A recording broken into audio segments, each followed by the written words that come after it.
이 시대를 살아가는 거의 대다수의 사람들은 아직 일어나지 않은 일에 대한 염려, 또 현실적 아픔, 고통 속에서 살아가고 있습니다. 그것이 관계 속에서 오는 갈등이든지 또는 자신의 욕심과 욕망 때문에 오는 것이든지 간에 불안과 염려를 떨칠 수 없이 고민하며 살아가는 것이 오늘의 현실의 문제입니다. 상황과 문제는 다를 수 있겠지만 시대를 초월한 인류의 보편적 삶의 현실, 아픔과 고통, 당하는 문제는 어느 때나 존재하고 또 어느 시대를 초월해서 보편적 삶의 문제가 아닌가, 그런 생각을 하게 됩니다. 그래서 사람들은 때로 목말라 합니다. 그것이 돈 문제이든 그것이 명예와 권력의 문제이든 그것이 인생의 욕심을 따라온 어떠한 문제이든지 간에 그것에 대한 애달은 간절한 목마름이 대두되더라 하는 사실입니다. 그런데 조금만 더 꼼꼼하게 그 사건을 깊이 들어가 보면 그것은 갈등의 관계이든 어떤 사건의 문제이든지 간에 그 깊숙한 내면에 영적인 문제가, 내면적 문제가 자리 잡고 있음을, 그것이 원인인 것을 우리는 금세 알아차리게 되더라 하는 얘기입니다. 그래서 시대적 목마름이 뭐냐? 우리가 인생을 살면서 가장 깊은 큰 목마름은 뭐냐? 바로 그것은 영적인 문제에서부터 기인하고 있더라 하는 것입니다. 물론 표현하는 방식이나 그것을 드러내는 방법론에 있어서는 다를 수 있겠지만, 그러나 궁극적으로는 영적인 문제의 해결, 영적인 갈증 때문에 목마름이 시작이 되더라고 하는 것을 우리는 알 수 있겠다 하는 것입니다. 근래에 회자되고 있는 영화 두 편이 있습니다. 우리가 잘 아시는 대로 프랑스의 낭만주의자인 빅토르 위고가 쓴 레미제라블이라고 하는 불쌍한 그 사람들이라고 하는 영화, 또 이미 우리는 작품을 통해서 내용을 접하고 있습니다. 지금 현실적 사회에서 이 레미제라블이라고 하는 이 작품이 사람들의 입가에 오르내리며 회자되는 것은 그 시대적 반영의 요청이 아닌가, 그런 생각이 들어집니다. 항상 문학적이든 또는 영화이든 간에 그 시대를 읽어내는 마치 아이콘 같은 그런 내용이 충만한 이런 작품들을 많은 사람들은 바라보고 또 그 작품과 함께 접하고 공감하기를 원하는 그런 사람들의 모습을 보면서 이 빅토르 위고의 레미제라블도 역시 이 시대를 말하는 것 아닌가, 그런 생각을 하게 됩니다. 우리가 다 잘 아시는 대로 빵 한 조각을 훔친 장발장이라고 하는 이 작품 속에 나오는 사람, 그 사람은 빵 한 조각 때문에 5년의 실형을 선고받습니다. 그리고 감옥에 들어가죠. 그리고 5년의 실형을 선고받은 이 장발장은 감옥 안에서 4번씩이나 탈출을 감행합니다. 걸려들죠. 그래서 그는 무려 장장 15년, 19년에 걸친 감옥살이를 더 언도받게 되죠. 이런 힘든 상황 속에서 거의 19년이면 한 젊은 시절 인생 아니겠습니까? 그런 감옥에서 탈출하다가 시도하다가 19년의 세월을 보내고 이제 추록을 하게 되죠. 막상 사회에 나와보니까 모든 사람들이 전과자라고 손가락질하고 외면을 합니다. 설 자리가 없는 거죠. 정처 없이 떠돌다가 미리엘이라고 하는 주교 성직자의 집에 들어갑니다. 그리고 한 대를 받지요. 그리고 그 집에서 하룻밤을 묵고 나가면서 은그릇을 훔쳐서 나가죠. 이것이 발각됩니다. 그리고 그는 다시 법정에 서게 되었는데 이 성직자 미리엘이라고 하는 이 주교가 가서 증인을 해줍니다. 이 사람은 우리 집에서 하룻밤 묵었는데 내가 그 그릇을 훔쳐 갈 줄 알았지만 내가 묵인했다. 이 사람에게 죄를 묻지 말아달라고 부탁을 하죠. 이 성직자의 말에, 증인의 말에 순애보적인 사랑이 녹아내립니다. 그리고 장발장은 뉘우칩니다. 그리고 그는 새로운 인생을 시작하죠. 소위 마들렌이라고 하는 이름을 가지고 정말로 성실하게 살아가고 있죠. 이런 내용들을 쭉 담은 작품이 바로 레미제라블입니다. 23일인가요? 지난달 구정 전후쯤 해서 우리나라 영화 한 편이 개봉되었는데 여러분 다 보셨으리라고 생각합니다만 7번 방의 선물이라는 영화가 나왔습니다. 한 27일 정도 경과되었는데 이 7번 방의 선물이 무려 938만 명이 관람을 했다는 겁니다. 더 이제 늘어났겠죠. 어마어마합니다. 27일 만의 기록이니 어마어마한 거죠. 물론 명절이 껴서 가족끼리 관람하신 분들이 많아서 그럴 수도 있겠습니다. 7번 방의 선물, 이것도 역시 저는 아직 보지 못했습니다. 들어보니까 줄거리 내용이 이런 것 같습니다. 7번 방이라고 하는 그 아주 무시무시한 아주 대단한 범죄를 저지른 사람들이 모이는 방이 7번 방이라고 하는데 그 방에 아주 얼떨떨한 친구가 들어오는 거죠. 용무라는 사람이 들어온다고 하죠. 정신연령이 6세 정도 되는 아버지, 그리고 8살 먹은 어린 딸, 예승이라고 하는 딸이 있고, 이런 관계 속에서 그 가방 하나를 자기 사랑하는 딸을 사주기 위해서 열심히 마트에서 주차장용으로 열심히 일하다가 그러던 중에 그 가방이 다 팔려버리고 맙니다.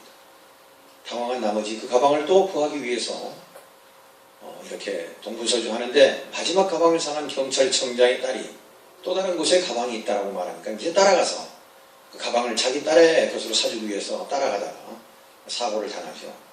갑작스러운 사고에 어쩔 줄 모르고 이 6세 이 지능을 가진 전형화적인 이 아빠가 용구라는 사람이 그 아이에게 이제 살려보려고 여러 가지 이렇게 하다가 심폐소생술도 하고 혁기도 풀어보고 막 이렇게 하다가 살인죄와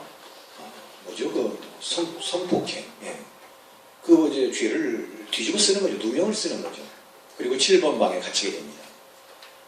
그 아이 그 딸은 이제 예승인데 그 딸아이가 열심히 살면서 앞으로 변호사의 꿈을 꾸면서 자기 아버지 억울한 누명을 이렇게 해결하기 위해서 노력하는 동문서주하는 그런 내용의 영화가 이제 7번 방의 선물 이런 내용이라고 합니다. 보신 분들은 더 잘 아시겠지만 이 두 편의 영화를 접하면서 이 시대가 요구하는 것은 뭘까? 한번 생각해 보았습니다. 그것은 모든 사람이 말하는 진정성. 이 시대가 진정성을 잃어가고 있다는 거예요. 진정성. 진짜보다 가짜가 짝퉁이 판을 치는 이 시대 속에서 과연 진실한 것은 뭐냐? 진정한 것은 뭐냐? 정의가 뭐냐? 오늘 많은 사람들이 이 시대 속에 진짜가 무엇인가, 진정한 것이 무엇인가를 추구하는, 그래서 그 모든 군중의 마음을 헤아려서 그 작품 속에서 담아내고 그 작품들로 하여금 사람들에게 대리만족을 시키고 또 그 대리만족 속에 눈물을 흘리면서 시대의 어떤 불편함을 호소하는, 말없이 호소하는 그런 무언적인 작품의 능력이 있지 않는가, 그런 생각을 하게 됩니다. 예수 그리스도를 믿는 그리스도인이 그리스도인답지 않으면 더 이상 그리스도인이라 말할 수는 없겠지요. 물론 모양은 있으나 그 경건의 능력을 부인하는 자들이라고 바울 사도의 고백처럼 아마 그렇게 치부되지 않을까요? 사람이 사람 같아야 사람이지 사람이 사람 같지 않으면 사람이라고 말할 수 없다라고, 그렇게 우리 윗 어르신들이 하신 말씀처럼 오늘 우리에게 진정성이 무엇인가, 나의 아이덴티티가 뭐냐, 나는 아빠인가, 나는 엄마인가, 나는 그리스도인인가, 나는 어떤 사람인가를 끊임없이 우리에게 질문하고 스스로에게 질문하고 그 질문 앞에 진정한 자기 자신의 내면의 모습을 비출 수 있는, 그래서 오늘 이 땅에 살아가는 모든 사람들이 갈등과 아픔과 번민과 염려 속에 살아가는 그 가장 깊은 갈등의 요인이 무엇인가를 끄집어내서 그것을 힐링하는, 치유하는 그런 시대가 오늘의 시대가 아닌가. 그래서 그 어느 때보다도 힐링을 강조하고, 그렇지 않습니까? 그 시대가 아닌가, 그런 생각을 하게 됩니다. 우리가 아시는 대로 마태복음 23장과 누가복음 13장의 말씀을 읽어 내려가다 보면 예수님께서 눈물을 흘리시는 그런 대목이 기록되어 있습니다. 마태복음 23장 37절 말씀과 누가복음 13장 34절 말씀은 정말로 똑같습니다. 문자 배열 단어 자체가 똑같습니다. 예루살렘아 예루살렘아 선지자들을 죽이고 내게 파송된 자들을 돌로 치는 자여, 암탉이 그 새끼를 날개 아래 모음같이 내가 네 자녀를 모으려 한 일이 몇 번이더냐. 너희가 원하지 아니하였도다. 예수님이 절기와 같은 눈물 섞인 말씀이셨습니다. 이 말씀이 비단 그때만 그렇게 하셨을까요? 아니면 오늘을 살아가는 오늘 우리들에게도 주님은 울고 계시지 않을까요? 우리를 보시면서 야, 내가 너희들을 사랑하고 사랑하는 내 아들아 내 딸들아 내 자녀들아, 너희 그렇게 살아서는 안 된다고 내가 몇 번이고 당부하고 내가 너희들을 그렇게 감쌌건만 마치 탕자 둘째 아들처럼 나의 가슴을 헤치고 세상 밖으로 뛰쳐나갔구나. 내 마음이 너무나 미워질 것 같다. 아마 주님은 오늘 우리들에게도 그런 말씀을 하시지 않을까요? 더 중요한 것은 우리 인생의 모든 문제의 해답이 되시고 마스터키가 되시는 예수 그리스도, 그분을 믿는 오늘 우리 신앙의 사람들이 이 예수님을 제대로 전하지 않는 거예요. 제대로 알려주지 않는 거예요. 잘못된 왜곡된 현실, 왜곡된 믿음, 왜곡된 신앙으로 세상 사람들에게 보여지니까 진짜 예수님은 가짜처럼 보여지고 가짜인 것이 진짜인 것처럼 판을 치는 세상이 되지 않았냐. 이것이 오늘 그리스도인들에게 요구되어지는 진정성의 문제 아닐까요? 이것이 누구가 아니라 오늘 내 자신부터 나는 정말로 예수 그리스도를 믿는 신앙의 믿음의 사람으로서 정말로 내 진정성이, 신앙의 진정성, 믿음의 진정성이 있느냐? 아니, 다른 사람들이 나를 통해서 예수님을 읽어낸다라고 하면, 오늘 나를 통해서 예수님을 보고 싶어 한다면, 아니 오늘 우리 교회를 통해서, 아니 임 목사를 통해서 하나님 보기를 원하신다면 오늘 나는 어떻게 해야 할까요? 나를 통해서 하나님의 형상을 보고 싶어 한다는데 오늘 나는 어떻게 해야 할까요? 고민되는 부분입니다. 이 시대는 앞서 드린 말씀처럼 모든 사람들이 진정성을 외치고 있습니다. 드린 말씀처럼 레미제라블이 그렇고 7번 방의 선물이 그렇습니다. 앞으로 어떤 작품이 또 나올는지는 모르지만 시대의 아이콘은 진정성입니다. 어떤 것이 가짜인지 어떤 것이 진짜인지 구분이 잘 안 된다. 사랑하는 성도여러분, 오늘 저와 여러분이 예수 그리스도의 사람으로서, 신앙의 사람으로서 여러분에게 진정성이 있습니까? 누가 뭐라도 나는 예수님을 믿는 신앙인이라고 자신 있게 말할 수 있느냐 하는 얘기입니다.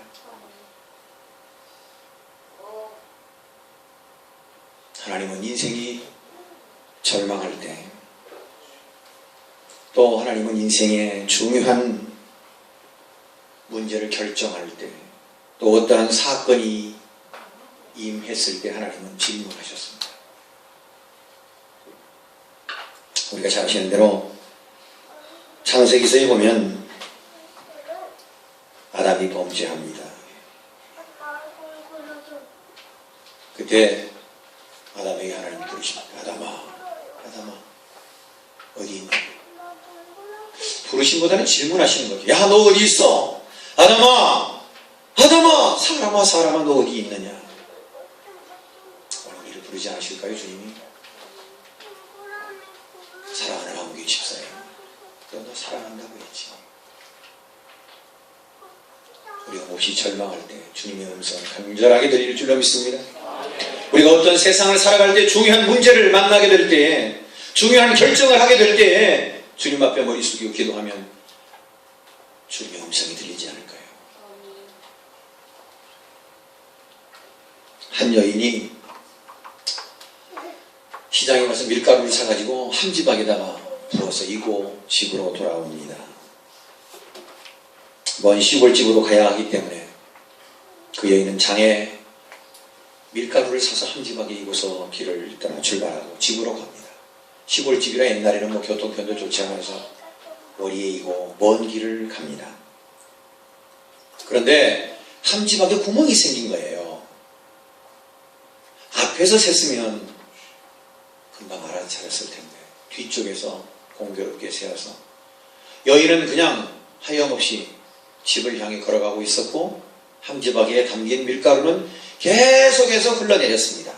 한참 길을 가고 집에 가서 함지박을 내려보니 밀가루가 다 새어나가고 거의 없어졌습니다. 무엇을 의미하는 것일까요? 그냥 내가 신앙생활 잘하는 줄 알았어요. 예수 잘 믿는 줄 알았어요. 그냥 열심히 성실하게 잘 사는 줄 알았어요. 그런데 어느 날 문득 돌아보니 내 함지박에 구멍이 났네요. 밀가루가 다 새어나가 버렸네요. 얼마나 허망한 일이겠습니까? 난 예수 잘 믿는 줄 알았어요. 근데 시간이 흐른 다음에 어느 날 한순간에 돌이켜보니 엉터리 같은 신앙생활을 했네요. 틀에 짜여진 타성에 젖은 신앙생활을 하고 있습니다. 오늘 우리의 이러한 삶을 바라보시는 하나님은 오늘 우리에게 진정성을 질문하지 않으실까요? 너 진짜 나 잘 믿니? 오늘 이런 차원에서 저는 예수님이 하신 세 가지의 질문을 함께 은혜 나누려고 합니다. 아니, 여러분 또 다른 예화가 하나 있잖아요. 개구리를 잡아다가 뜨거운 펄펄 끓는 물에 집어넣으면 금방 튀쳐나온다. 아이고 걸음아 날 살려라. 펄쩍 튀어나온다. 그런데 미지근한 물에다가 개구리를 집어넣으면 안 나온다는 거예요. 뜨뜻하니까. 그런데 그대로 삶아서 익혀서 죽게 된다는 거예요. 오늘 우리 신앙은 그러지 않습니까? 우리의 믿음은 그러지 않습니까? 여러분 지금 현재 서 있는 오늘 우리의 삶의 현장은 어떻습니까? 드린 말씀처럼 중요한 계기, 어떤 사건 속에서 하나님 우리에게 질문하십니다. 한번 따라해 보실까요? 너희는 나를 누구라 하느냐? 너희도 가려느냐? 네가 나를 사랑하느냐?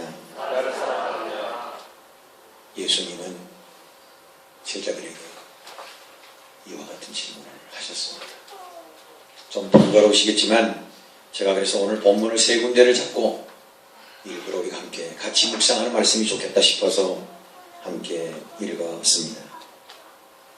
사랑하는 성도 여러분, 비록 우리가 타성해졌고 획일적인 삶 속에서 우리의 신앙이 그냥 그대로 흘러가는 물처럼 그렇게 살아왔다 할지라도 그 상황 속에서도 주님은 몇 번이고 우리를 껴안으시고 우리를 품어주시려고 부단히 애쓰신다는 것을, 말할 수 없는 성령의 탄식하심이 있으심을 우리 모두가 기억해야 할 줄 압니다.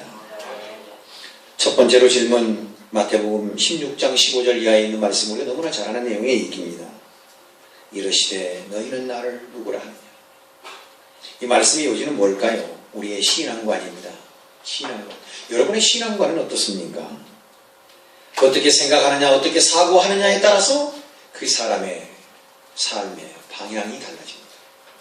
내가 예수님을 어떻게 알고 있는가? 바른 신앙, 진정한 신앙은 우리 인생을 행복하게 하고 복되게 하지만 잘못된 신앙은 우리 인생을 망쳐버리게 한다는 얘기입니다. 그래서 우리의 신앙관이 대단히 중요한 내용이라 말씀드릴 수 있습니다. 오늘 바라기는 저와 여러분이 예수님이 질문하신 이 세 가지의 내용 앞에 우리가 미리 준비하고 이 질문 앞에 우리가 훌륭한 질문, 훌륭한 답변을 통해서 베드로 사도처럼 바요나 시몬아 네가 복이 있도다, 예수님의 축복하심을 듣는 우리 모두가 되어지시기를 축원합니다. 우리는 항상 예수님의 질문 앞에 대답할 준비를 해야 합니다. 예수님이 이러한 질문하실 때 나는 뭐라고 대답할까? 머뭇거리고 대답하지 못하고 부끄럽고 죄스러워서 고개를 떨구고 있다면 1달란트, 2달란트, 5달란트를 맡긴 마태복음 24장에 있는 말씀과 같이 25장 말씀과 같이 악하고 게으른 자가 밖에 쫓김을 당해서 슬피 울며 이를 갈미 있으리라. 마지막 때에 우리에게 들려주는 메시지가 아닌가 싶습니다. 오늘 그 첫 번째 질문의 대답을 우리는 어떻게 해야 할까요? 보통 사람들은 예수님 믿는 믿음을 조금 한 3가지 정도 우리가 생각할 수 있습니다. 당신 왜 예수님 믿습니까? 예, 착하게 살려고요. 왜 신앙생활 하십니까?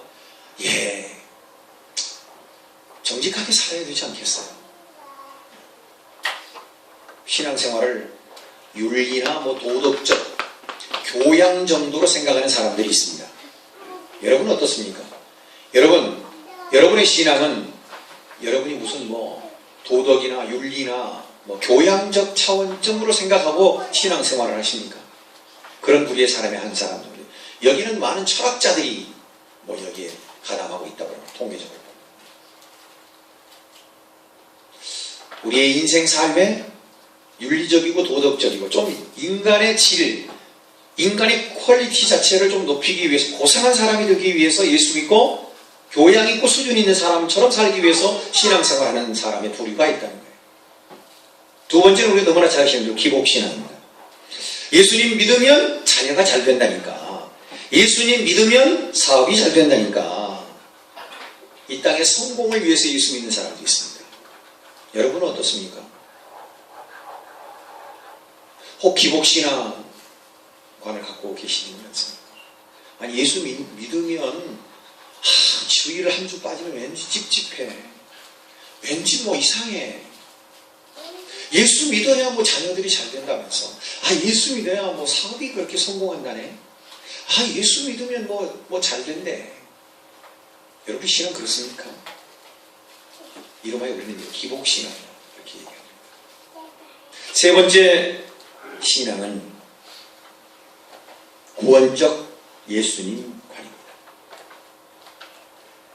죄로 인해 죽었던 우리가 예수님 믿고 구원받고 천국 가게 된다는 사실입니다.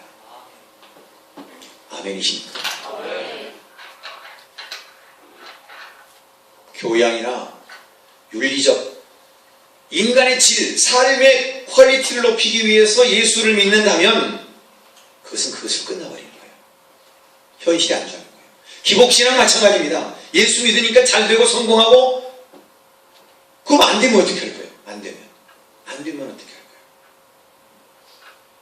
여러분 분명히 아십시오. 우리가 예수님 믿는 것은 예수 믿고 구원받고 천국 가는 길인 줄로 믿습니다. 이걸로 여러분 분명하게 하십시오. TV 보다가 제가 아침에 어떤 분이 간증이라고 하여튼 그런 내용이 있어서 제가 잠깐 그랬네요. 예수님 믿고 싶은데 신앙생활을 잘하고 싶은데 따라합시다. 심증은 가는데 물증이 없어. 옆 사람에게 한번 그렇게 질문해 보세요. 심증은 가는데 물증이 없어. 시작. 뭔 말인지 잘 모르겠어요? 천국 갈 때까지 우리 교회에서 신앙생활을 훈련하는 거라고 그랬잖아요. 훈련하는 건 잘 따라서 하셔야죠. 여러분 솔직히요. 우리끼리니까 하는 말이지만 여러분 예수님 믿다가 맞아. 예수님 목사님 설교 말씀 들으면 그래. 난 정말 신앙생활 잘해야 돼. 그렇지. 그럼 그래요. 그런데 마음 한구석에 뭐예요? 맞아. 심증은 가. 근데 물증이 없어. 내가 지금 예수 정말 잘 믿고 싶은데. 근데 얼굴이 보여요, 여러분. 몇 분 중에 그런 분. 목사님 참 뭔가 보여주면 말이다. 확실하게 믿어볼 것 같은데 심증은 가는데 물증이 없어요.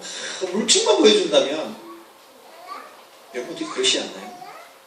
신앙생활 여러분 어떻습니까? 여러분 그냥 주여 믿습니다. 누가 조금만 이상 저런 믿음 없는 사탄의 세계를 까부수게 하여주고 저런 어리석은 저런 믿음 없는 자 여러분 그러시나요? 솔직히 제가 아까 진정성 얘기했지만 여러분 어떻습니까? 여러분 그냥 심증만으로도 할렐루야. 여러분은 좀 굉장히 은혜로 여러분 특별한 은혜를 받으신 분들입니다. 여러분 우리 이거 알아요. 말씀을 보니까요. 아무나 예수 믿는 게 아니에요. 아무나 믿는 거 아니에요. 그냥 지어주고 보여주고 다 해줘도 못 믿는 사람이 있어요. 오늘 우리가 보이지 않는 하나님, 눈에 잡히지 않고 손에 보이지 않고 눈에 보이지 않고 손에 잡히지 않아도 믿음 안에 사는 도마야, 네가 보고 믿느냐? 보지 않고 믿는 자가 목되도다. 말씀 믿고 순종하며 사는 여러분, 정말 복이 되십니다. 그런데 다른 한편으로 보면 늘 우리의 삶 가운데 하나님 심증은 가는데 물증이 없어요. 그래서 여러분 열정이 식어지고 신앙의 믿음도 자꾸 꼭 회복하고 있지는 않습니까?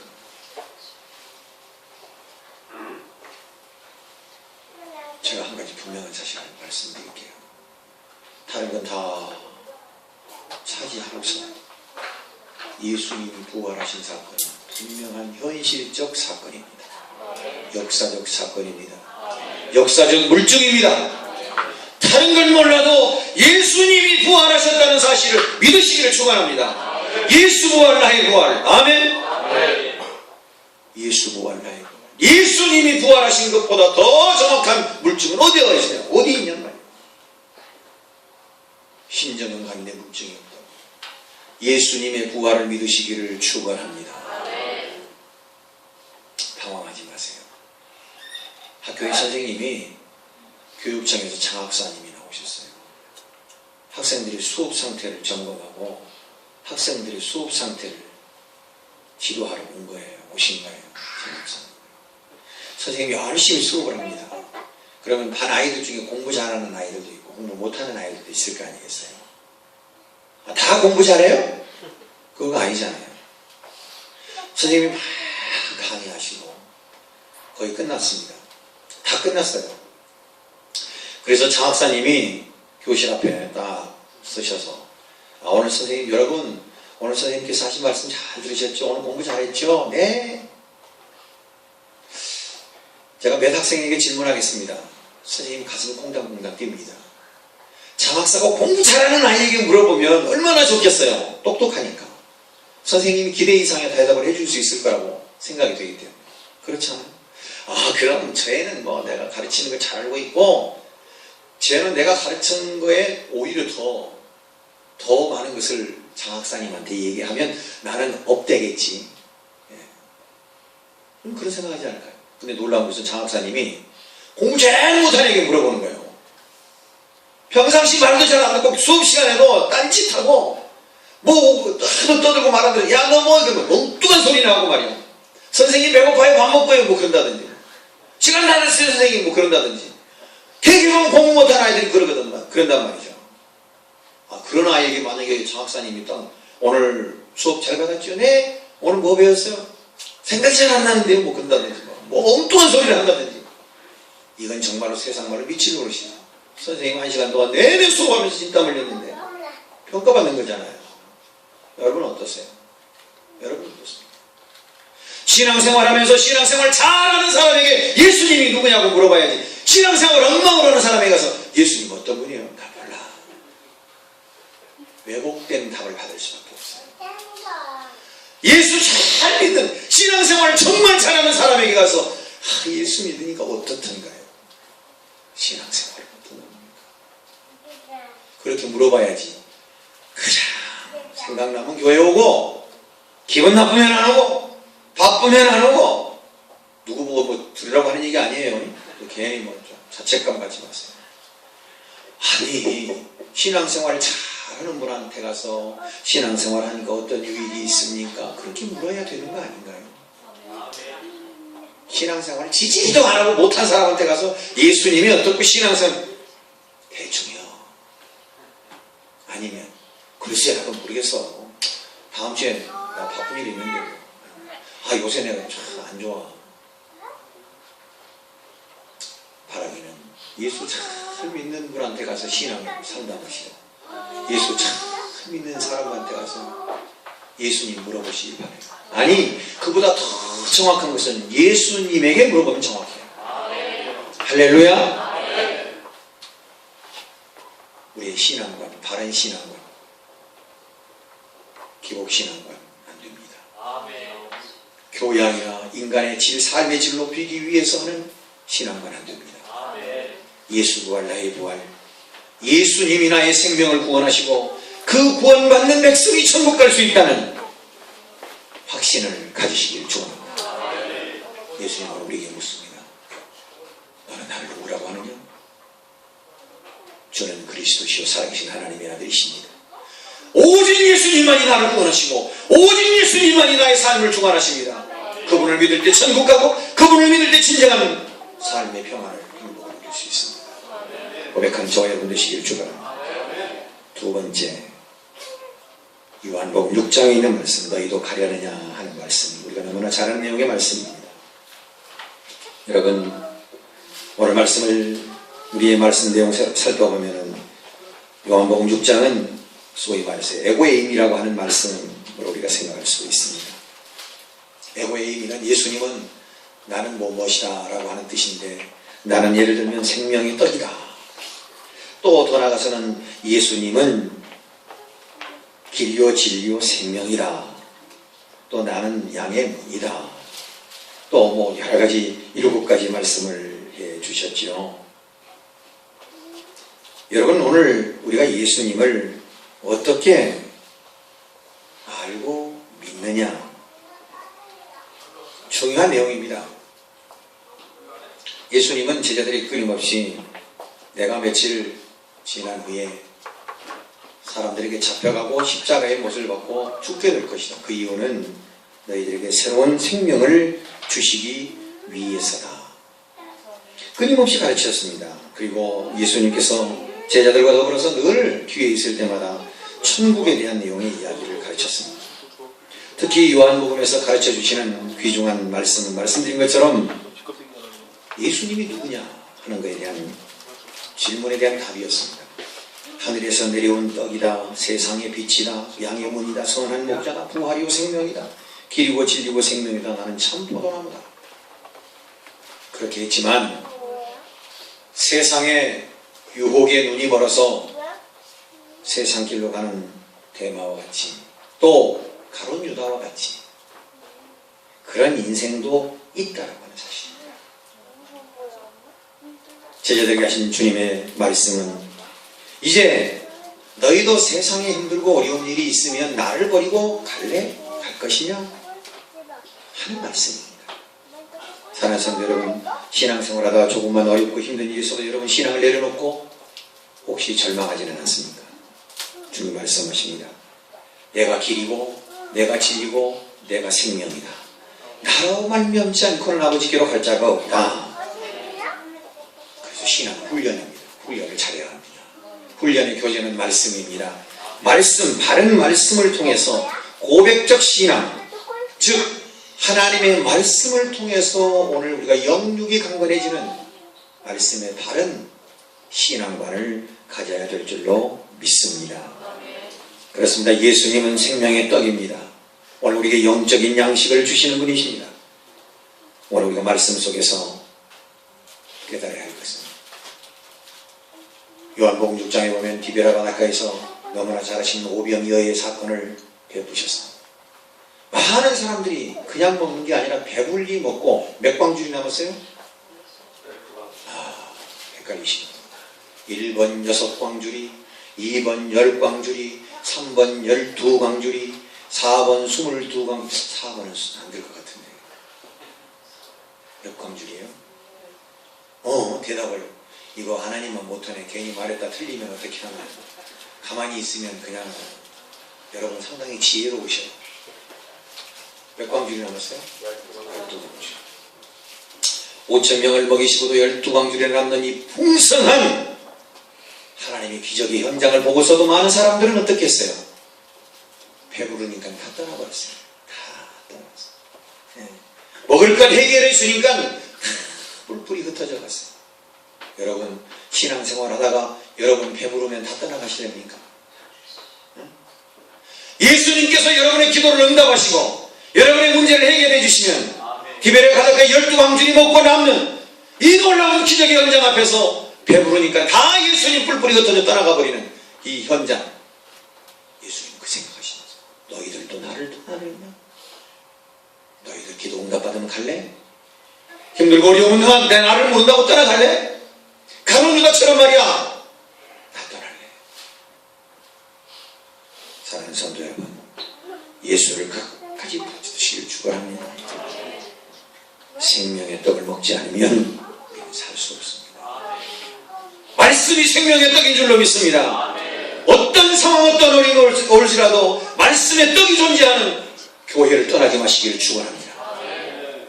말씀의 떡이 교회입니다. 교회. 하늘에서 내리는 만나처럼 말씀을 통해서 우리의 영적인 양식을 공급받게 되는 것이죠. 시대적으로 지금 세속주의와 종교다원주의가 얼마나 성행한지 모릅니다. 앞서 드린 말씀처럼 진짜가 가짜와 진짜 사이 구별이 혼탁해져 있습니다. 오늘 많은 사람들이 교회를 따라가고 있습니다. 신앙을 따라가고 있습니다. 오늘 제자들에게 너희들도 떠나가려면 제자들이 대답을 우리 함께 읽을까요?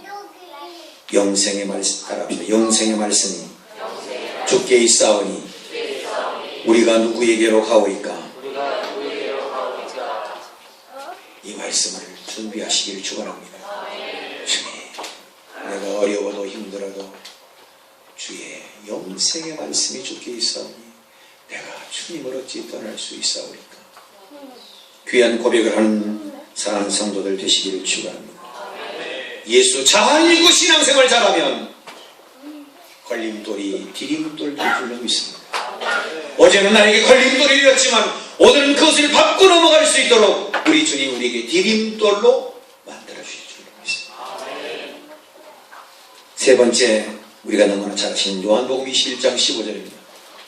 조반을 잡수신 후에 부활하신 예수님은 갈릴리 바닷가에 나타나셨습니다. 그리고 제자들이 고기잡이를 하는 제자들 앞에 나타나셔서 조반을 차려놓으십니다. 생선을 굽고 여러 가지 먹을 양식을 준비하신 후에 제자들과 함께 식사를 하십니다. 그리고 묻습니다. 베드로야, 너 나 사랑하니? 기독교를 고백의 종교라 그렇게 얘기합니다.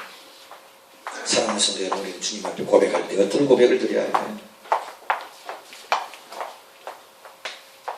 오늘 우리의 고백이 내가 주님을 사랑하는 줄 주님이 아시나이다. 오늘 우리의 고백이 되어야 될 줄로 믿습니다. 갈릴리 바닷가에 나타나셔서 말씀하신 예수 그리스도, 그분이 메시아이십니다. 그분이 오늘 또 우리를 사랑하시는 분이십니다. 그분은 우리에게 말씀하십니다. 나의 사랑을 입은 자, 나의 은혜를 입은 자 너희들이 제자의 삶을 살기를 원한다. 제자의 삶이란 고백적 삶입니다. 스승의 가르침을 따라서 어떤 상황에서도 흔들림 없이 스승이 주신 교훈과 말씀을 가지고 사명으로 알고 살아가는 자가 제자의 삶입니다. 여러분이 한번 질문해 보겠습니다. 고양이는 쥐를 사랑합니까? 좋아합니까? 헷갈리신가요? 옆 사람에게 한번 물어보세요. 대답이 어떻게 하는지. 대답해 주세요. 고양이는 쥐를 사랑합니까? 좋아합니까? 헷갈려요? 좋아하시는 분 손 들으세요? 손 내리세요? 손 들으려고 하는 분이 계시네. 고양이는 사랑합니까? 좋아합니까? 사랑한다고 생각하시는 분? 손 들으세요? 손 내리세요? 사랑은 관계는 아니겠죠. 여러분, 좋아하는 것은요, 욕심이에요, 욕심. 사랑할 때요, 희생합니다. 고양이는 쥐를 사랑하지 않습니다. 쥐를 좋아합니다. 사랑은 희생이지만 좋아하는 것은 뭐라고요? 욕심입니다. 욕심. 여러분 기억해 주십시오. 로마서 6장. 욕심이 잉태한 즉 죄를 낳고 죄가 장성한 즉 사망을 낳느니라. 우리 주님은 예수님 좋아하는 게 아니라 예수님 사랑.